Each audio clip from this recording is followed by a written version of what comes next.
smudge-proof. It's Late Night with David Letterman.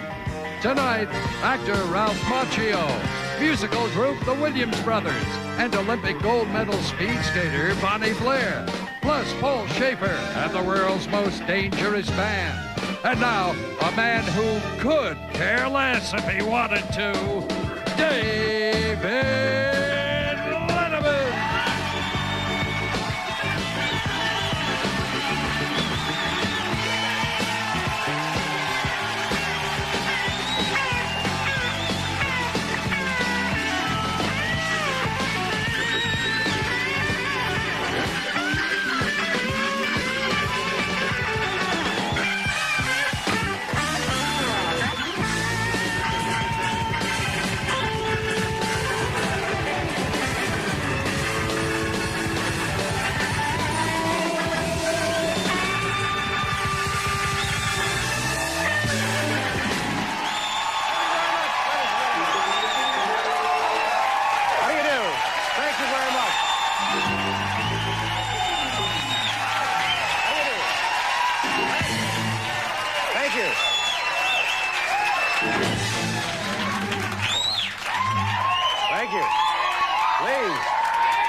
Thank you very much. Welcome to the program, and I'm gonna begin tonight's show with some good news. I think I finally have a sign now that the economy is starting to get much better. You know, for months and months now, we've been mired in a recession. I believe I have a sign that things are getting better. Earlier today, a congressman in Washington, D.C. wrote a check, and it cleared.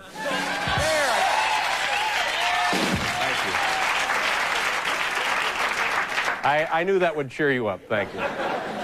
This is fascinating. Yesterday, Bill Clinton, of course, scored 2 big wins, one in Illinois and also in Michigan. Political experts now believe that if Bill Clinton actually spends as much time on solving the problems of this country as he does fixing his hair, he could be an excellent, excellent president. They think this may be...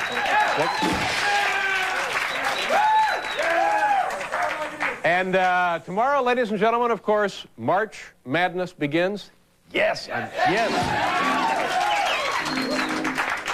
And of course, by March Madness, I mean spring break at the Kennedy compound. Thank you.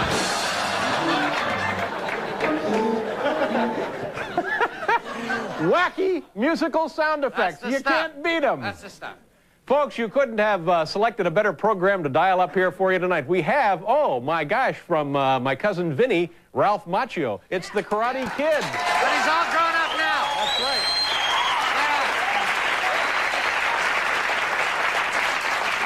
Yeah. Also, the Williams Brothers. Yeah. And Olympic gold medal winner Bonnie Blair is here.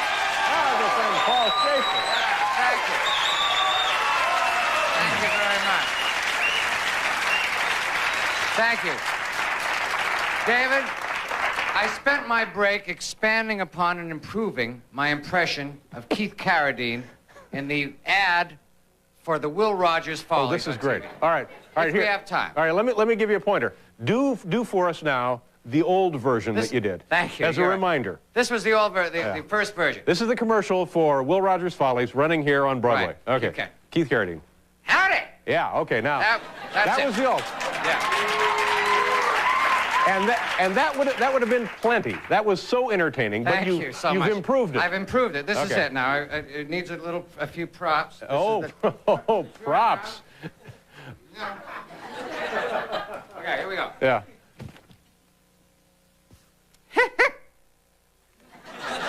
That's it. Thank you. Thank you very much.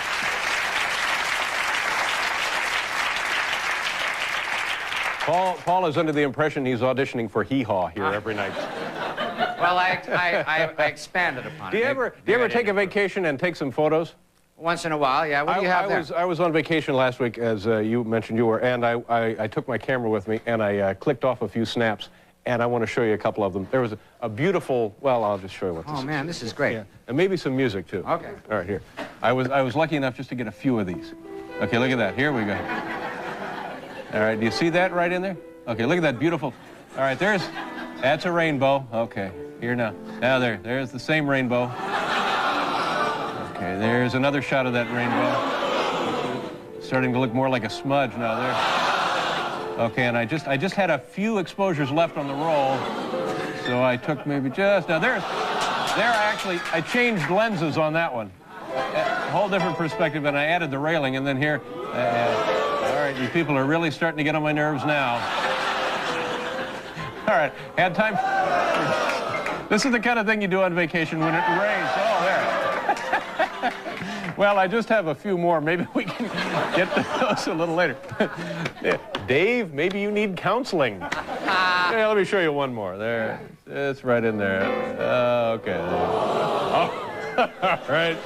Yes, sir. What are we doing here? Oh, you know, it occurred to me the other day, we've been in New York City, geez, a long, long time, and sometimes I think we take for granted that everybody else in the United States and wherever the program is shown know everything there is to know about New York. You know, the inner workings of the daily life, the political structure, the economic situation, the history. And I said to myself, yeah, really, nobody really knows around the country the history of New York City. So tonight, we're going to show you the history of New York City. Paul, do you have musical introduction? New York, New York, a hell of a town. The Bronx and the Batteries. Hit it. What? The Bronx. Well, you know, Sinatra doesn't necessarily finish every sentence. He just says, the Bronx, the Battery. Yeah. Get out of here. Well, maybe that works for Sinatra, pal. Yeah. I thought you might say that.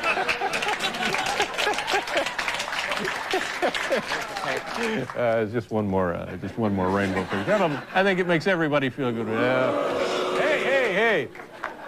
Okay, let's get on with our history now of New York City. 1 million BC. Tyrannosaurus bludgeons Brontosaurus in what will eventually become Midtown. 1000 AD. Local Indians coined name Manhattan, meaning island of many potholes. 1000 AD. 1615, Dutch settler gives newly arrived colonist wagon ride into town, charges him twice as much as usual. The audience hooting approval. 1657 to present, sanitation workers on strike.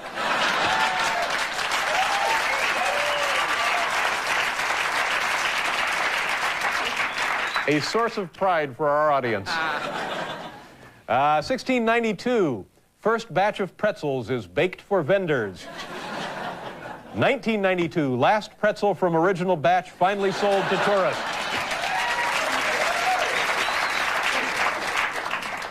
1698, Cats opens at the Winter Garden Theater. 1698. Since the time of the Pilgrims, Cats has been operating over there. Yeah, and doing pretty good business. That's a long run. Thank God for those theater parties. 1771, first documented usage of the phrase, "What are you looking at?"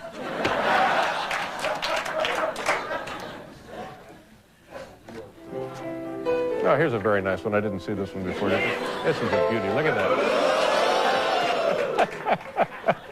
Oh, I'm glad I don't live with you folks. 1789, George Washington is inaugurated in New York as nation's first president. Well, there you go. 1991, Dan Quayle is inaugurated into New York branch of Tony the Tiger's Balanced Breakfast Club. 1837, 25th Gap opens in Midtown. There's it. 1839, baseball invented by Abner Doubleday. 1840, angry New York fans start chanting, "Doubleday sucks." I'm glad I wasn't alive then. Yeah, I know what you mean. 1885, first 3,000 immigrants arrive at Ellis Island. Customs officials simplifies all their names to just Chip. This is like those rainbow pictures. They go on and on. 1942, New York Rangers win Stanley Cup and make brazen promise to win it again before the turn of the century. 1955, New York City Police Department replaced with honor system. 1970, for approximately 45 minutes, a payphone works. 1973, Board of Tourism introduces new "I Love New York" slogan, replacing the less effective "You and your whole lousy family can go screw yourselves."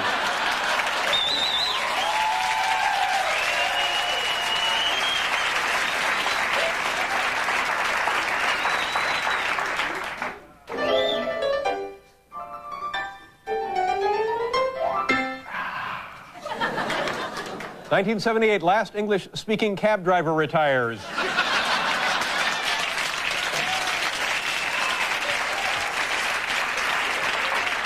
I know that guy. He brought me in from LaGuardia one night.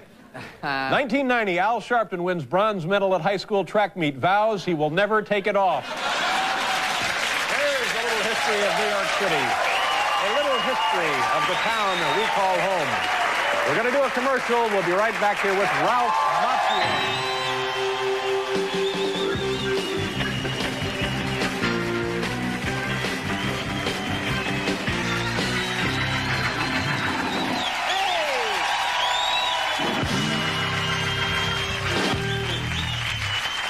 You know, the sad thing about these rainbow pictures, I only really got through about a third of them. I must have a half a pound of rainbow photos. I know what you mean. Now, here's one that's kind of nice. We have this one. Look, there's a double rainbow that started to form. Look, can you see that? Yeah, there's the double rainbow and the railing. This is $26.50. What do you mean, the price of the rainbow? Yeah, no, the price of the photo. Oh, man. On the Home Shopping Club here. Oh, man, what a great day that was. Let's see, on the program tonight, Ralph Macchio is coming out here. Did you see the Karate Kid movies, Paul? Yes, I did a song for Karate Kid, too, actually. You did not. Yes, And if I catch you lying again, you're going to be in big trouble. All right, I didn't. What was the song? It was a version of Rock Around the Clock, sung by the guy who was in an English band. And I did the arrangement, and that's all I can remember right now. Is this another one of those Sinatra tricks? No. When they go into a club in Japan, there's music playing, and that was the song. All right, we'll ask him. That'll be the first question when he comes right out here. All right. Okay. Let's do our, what are we doing? The top 10? Okay, we have the top 10 list here for you tonight, ladies and gentlemen.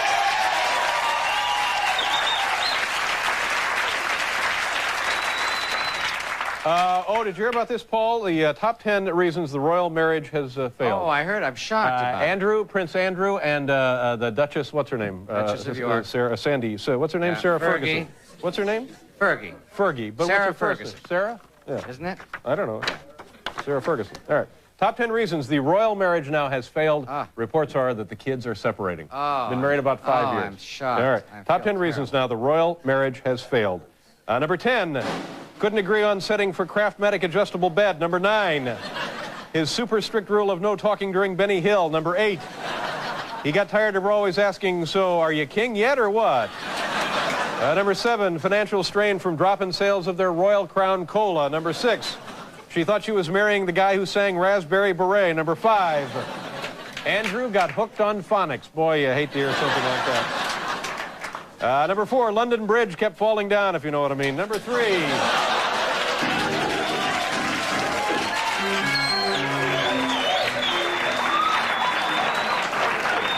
we're hoping to win a Peabody, you know. Number 3, why do royal marriages fail? Read Dianetics, page 216. Number 2, got sick of listening to those phony British accents. And the number 1 reason the royal marriage is failing, Fergie won lotto. There you go.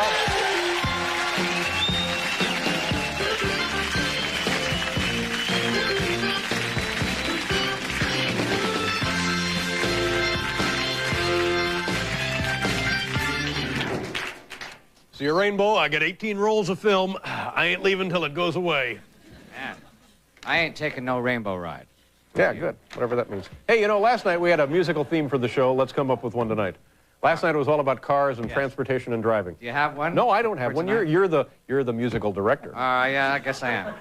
Oh, you guess. I still am. Okay. Well, the first one was Come On Up by the Rascals. All right, you think about this. Okay, while I bring out our... Yeah, there you go. Our first guest played the title role in the blockbuster Karate Kid films, and he has a brand new movie out which is also doing very, very well, entitled My Cousin Vinny, and it opened on Friday. Ladies and gentlemen, here's Ralph Macchio. Ralph!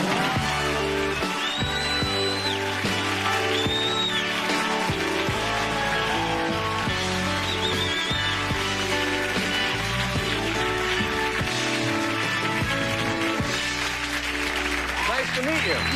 Thank you for being here. Oh, yeah. You know, we were talking about this afternoon, and for some reason, I guess the obvious reason is because you played a young kid in those movies. Yeah. I think of you as a young kid, and maybe other people think of you as, and you certainly look young. Yes, it's just there. But now, do you mind me asking how old you actually are? No, I don't mind you asking how old. Shall I tell you? Oh, no. Let me guess. No, don't do that. You'll be off by decades. Let's look at some rainbow photos. Right. No, I've just turned 30. So that's wow. the amazing thing. See, that you really are youngish looking. Is everybody in your family tend to be that everyone is. But I am like the youngest looking of the young clan. But I certainly am by far the youngest looking. But it's someone asked me, is it traumatic turning 30? But for me, I think it's traumatic when I look 30. So, so I figure another 20 years I'll be there, and then I'll deal with that. At what age, as a kid, did you realize you weren't getting older? It's always been that way. It's just always been that way. I mean, it's odd because you're 30, you're married, do you have a family? Almost. Baby's on the way, end of May. First baby, Yeah, now there, Thank you. Now, you wait and see. I bet you that baby looks really young. Yeah, right. Well, actually, they have these sonogram things, you're able to look at the fetus, Child already looks older than I do. Or more muscle tone than I've ever had already. It's like 7 months. But now, but for an actor, of course, when you're a kid playing kid parts, it doesn't make much difference. Right. And you were, how old was the kid in Karate Kid? How old was the character? 16. He was 16 for 8 years. I said, please make him graduate. They're like, no. And what's the oldest you were when you were playing 16? I get the last film, the Karate Kid 3, was did in '88. So it's well, you want to continue to harp on this? Yes, it's still. I'm fascinated by this. It's just it's like a phenomenon. I'm due back at the museum in a half an hour.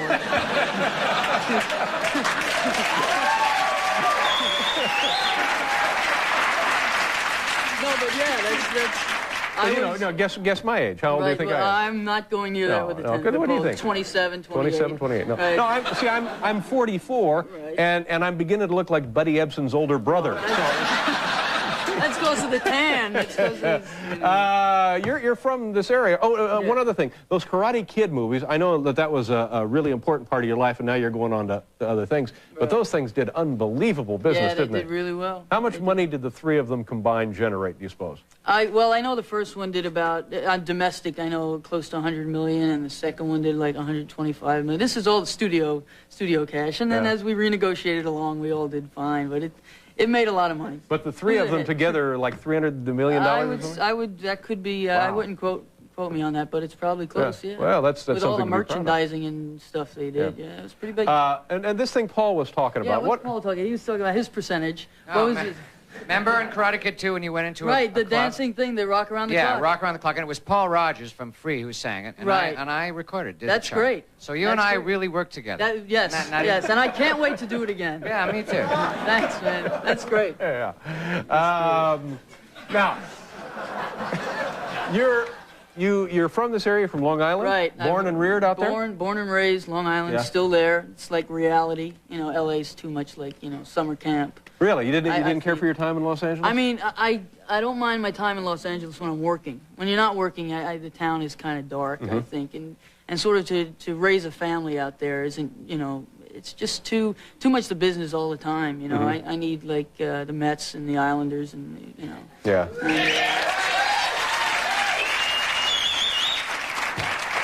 What are we doing?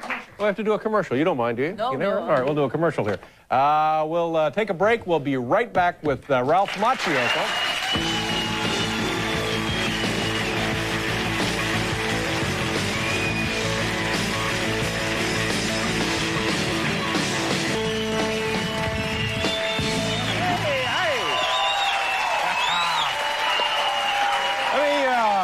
Tell you who's on the program. Ralph Macchio obviously is here. The Williams brothers will be out a little bit later. And Olympic gold medalist Bonnie Blair. She won 2 gold medals in Albertville in the speed skating. And how many did she win in '88 in Calgary?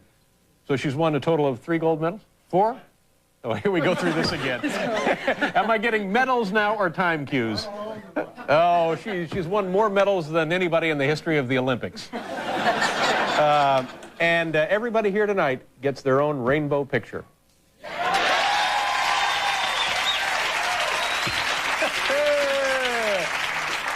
Do you know anything about karate? I guess you must after doing all those films, huh? Well, I learned what I needed to know for the pictures, but you know, it's time to stop getting hit when they end the show. You know, because you get nailed once in a while. But it was nothing that you continued to do as a recreation. No, it's enough. Yeah. You know, just... Now, when you're out and about, do people want to try your karate skills? Is that ever?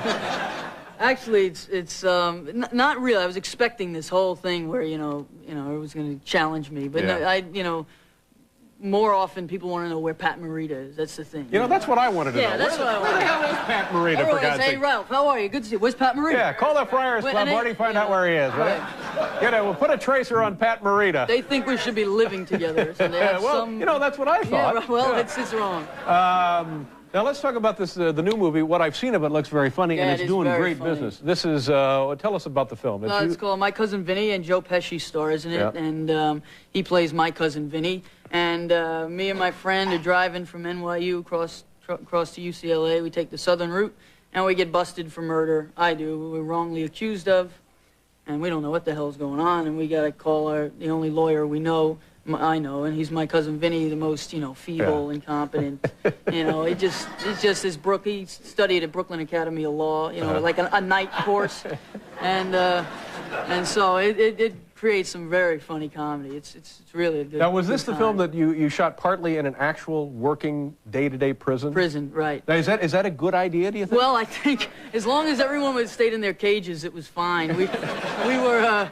They said don't talk to the inmates and stay away and everything, and because these are murderers and whatever, and then they say, oh, Ralph, I loved your films, The Karate Kid, The Outsider, is terrific. You're my favorite actor. I'm like, let him out of the cage. How bad could he be? Is that a good thing to be doing for you as an actor and for the inmates? I mean, for the inmates, yeah, sure. It gave them a lot of, they listen. It broke up the day for them. I guess so. They had something to do, So. Yeah, but the sad part about it, when the film is released, they won't be able to go see it. That's true. That's true. Let's take a look now at some of this film. This is a very funny scene. I think this is right. This is I think this is the scene where we're meeting. You're going to hire your uncle. Yeah, my cousin. Your cousin. Actually. I'm sorry. Yeah. And we're questioning him as we're up on this murder charge in the Deep South. All right. So we're going to see you, Joe Pesci, and Mitchell Whitfield is the other actor. Here we go. My Cousin Vinny, kids. Watch closely. My Cousin Vinny. My Cousin Vinny. Yeah. Looks very funny. Yeah, congratulations on the new movie, and good luck with the new baby. And nice meeting you, Ralph. Thanks for being here. Ralph Macchio, kids. We'll be right back.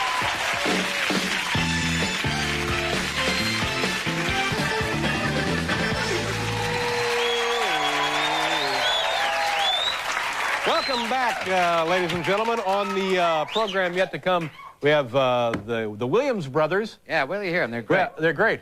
We were talking about the Williams brothers in the makeup room, and cue-card boy Marty said, gee, I wonder if they know Nelson.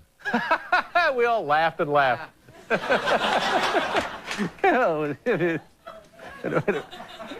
was a joke. It was a joke. He said, I wonder if they know Nelson. Also on the program tonight, we have Bonnie Blair. She's won many, many Olympic gold medals. Could we get an actual count? She won 2 this time, and one in Calgary, and one bronze. And one in Vermont? And one bronze. 1 gold and 1 bronze in Calgary. What was she doing in Vermont? What? Calgary. Okay. She's won, boy, oh boy. Well, she'll tell you herself when she gets out here. A very nice woman. Oh, and also, we're going to have her skating in the hallway. Is that correct? That's right. Yeah, skating down the hallway toward the elevator. Sure. Look at that. Hey, I got your gold medal. There you go. Tomorrow on the program, Oscar nominee actor Michael Lerner will be here. Barton Fink. What? What are you doing? Are you all right? Yeah. Well, stop twitching. I'm sorry. All right. And Blues Traveler will be back on the program tomorrow. And from Saturday Night Live, our old friend Phil Hartman will be on the program. Yeah, that's tomorrow night's show. How much time do we have now? 3 minutes. 3. Those are minutes, not medals. 3 minutes. Okay. This big controversy about the congressman in Washington and the House bank down there. Yeah. And it seems like nobody can balance their checkbook, and they keep bouncing these checks, and the scandal keeps mushrooming and getting bigger and broader and more volatile. Well, oddly enough, today in the mail, we were able to get some checks that have been written by various congressmen and high political officials. Really? Through that bank down there in Washington, D.C. The checks that they wrote, the canceled checks. Right. Let me show some of these. For example, here I have one written by Joe Biden. This was written to Clarence Thomas. And look, you can see it's made out for $50. He bought a list of 101 great party jokes. That's interesting. Isn't that something? The first check we pull out of the bag gets a laugh. How about that? Good sign. Yeah. Here's a check from presidential candidate Bill Clinton. This is made out to the Smithsonian Institute for $200. Let's see what this is for. Oh, yeah, rental of Lincoln's bed for 3 hours. Lincoln bed. The Lincoln bed, yeah. This is Thomas Foley, Speaker of the House. This is to Domino's Pizza, $500. What is that for? Oh, Tip O'Neill's farewell party. I think it's going quite well. Let's see, here's a check written by Barney Frank, $500 for Chippendales dancers. What is it? Oh, page recruitment. Well, I'll be done. Oh. Man. Jesse Helms, this is a check he wrote to C-SPAN for $5,000. Wow, that's a big one. Let's see, to lose footage of me scratching myself at podium. Nothing makes people angrier than canceled checks. Have you noticed that, Paul? Well, I can't believe you got the actual checks.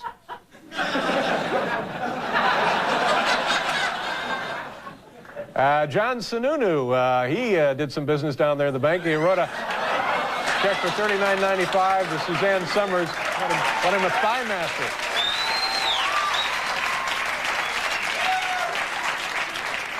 Now, do you believe these are the actual checks? Yeah, I do. I really do.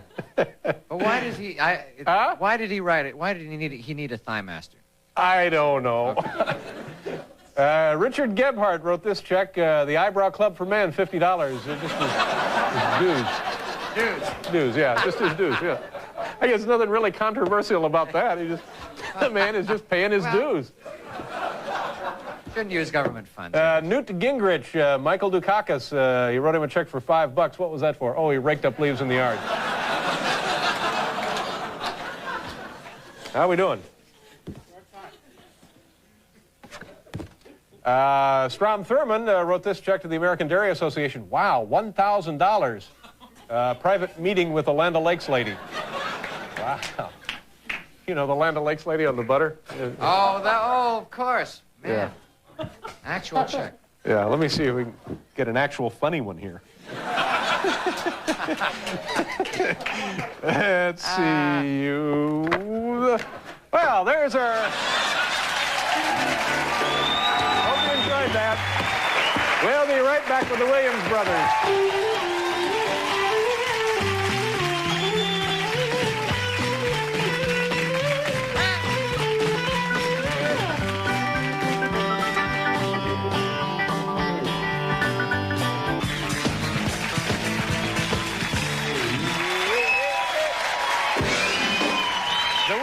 Brothers. They were good, those guys, the Williams brothers. Yeah, excellent. What do you think? Do they know Nelson? Very,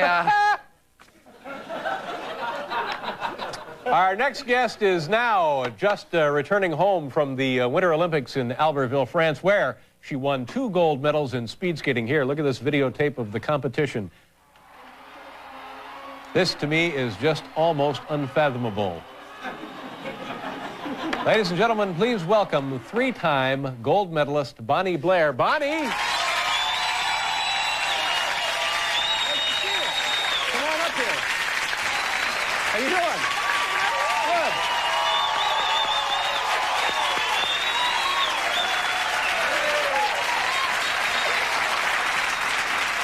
Good. This is very exciting. You know what was I noticed in watching. First of all, I think you look great in your little speed skating outfit. You do. Yeah, you do. You look terrific. Thanks. Well, we gotta wear them. Well, no, it's all about wind resistance, isn't it? Yeah, you got it. And so I'm watching the Olympics, and the American women won all of the medals, didn't they? Yep. Yeah, there were, I think the Americans won a total of, what was it, 11 medals? Yeah, I believe that's right. And the women won all of the gold. Yep. Yeah, now how do you account for that? Is that a fluke kind of thing, or what's the deal there? I'm not sure. You know, it's just something that I think that happened. And, you know, I think one thing you got to look at is here in the United States versus somewhere else, men are in so many professional sports that we have that maybe that's one of the reasons that, you know, we don't have as strong a force. Maybe if some of those guys would be in a lot of our sports, it could be different. Yeah, maybe so. I find it interesting that people know about speed skating and are competing in speed skating. How did it happen for you? It was like a big family deal, wasn't it? Yeah, you got, as a matter of fact, about 28 years ago today, my dad dropped my mom at the hospital, and my dad found out over the loudspeaker at a speed skating competition that he had all my other brothers and sisters at, that a new Blair was added to the family, a new speed skater, and that was me. So today is your birthday then? Yeah. Well, happy birthday.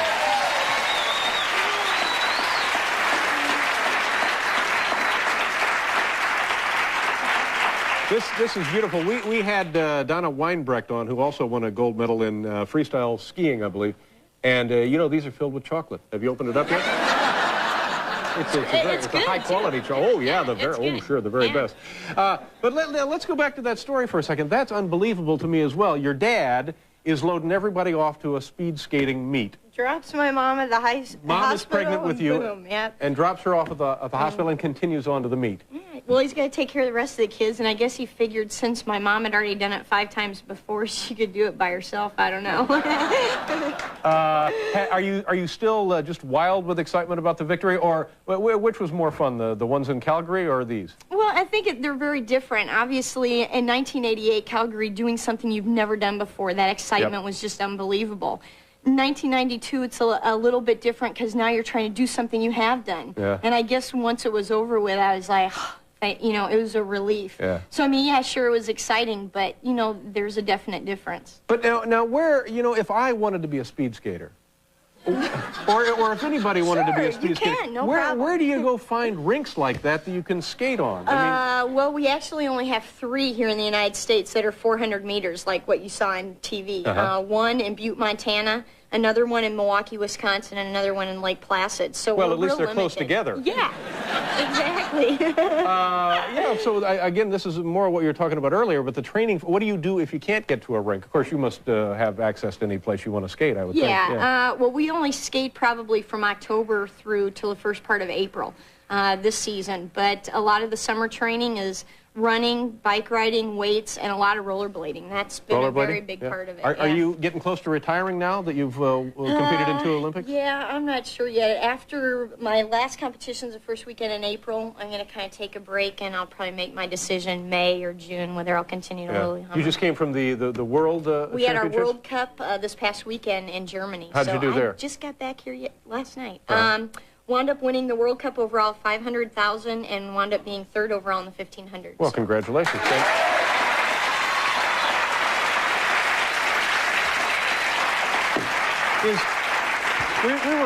We were talking about this when the skier was on, Donna, and what is more important to you as an athlete, the Olympics or the World Cup competitions? Well, I think because the Olympics is so important to America, and that's what they always see, that in a sense that's what it is. You know, you have this build-up for 4 years. So in a sense that is pretty important, but every year we have World Championships and World Cups, so we're competing all the time against all the same people that are in the Olympics. You got to talk to the Vice President after you won your first medal, right? Yeah. You were at a big party. Yeah, I was actually with my family for a little while, about an hour after my 500, and I had other races, so I had to leave, but I got a call right as I was leaving the restaurant. The Vice President's trying to get in touch with you, hurry up and get back to the village. So I, boom, went back. Wound up calling Washington, and he wound up talking to him, but he was in London. So I'm in Albertville. I called Washington, and he's in London, and that's how we connected. It was pretty wild. And where did he think he was? I think he thought he's still in Albertville. Oh, please. Geez. I think these skates are unbelievable looking. First of all, they're just featherweight and they're tiny. Be careful. Oh, I'm sorry. And you get your little skate guards here with your name scratched in them. Yep. All right, we're going to do a commercial, and then you're going to go out in the hallway for us? Yeah. Oh, okay. We'll be right back, and Bonnie is going to skate.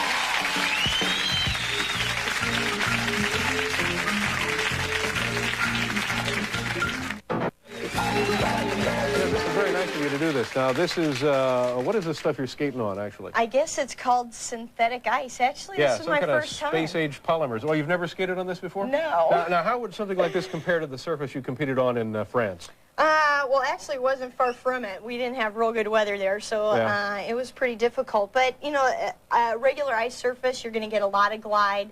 Definitely, I'd have a little bit more room than I do here. Yeah. But are you worried about hurting yourself here? I hope not. Okay. And these shoes, you're not wearing socks. Is that a good idea? A lot of skaters just like to be able, they get a better feel for the ice with the contact in their boots. Now, Bonnie, this is 168 feet of phony ice here. And if you skated at your Olympic pace, you would complete the course in almost 5.5 seconds. Now, how fast do you think you can do it tonight? You're not going to come anywhere near that because you have this bulky sweater. Yeah, you know. Okay. I'm not dressed for it. All right. Now, here we have to start you. So you got a gun. Well, give us an estimate of what you think you can do this at. How about... I got a gun. Don't make me use it. 7.9. 7.9? Yeah. Okay. Are you ready? Just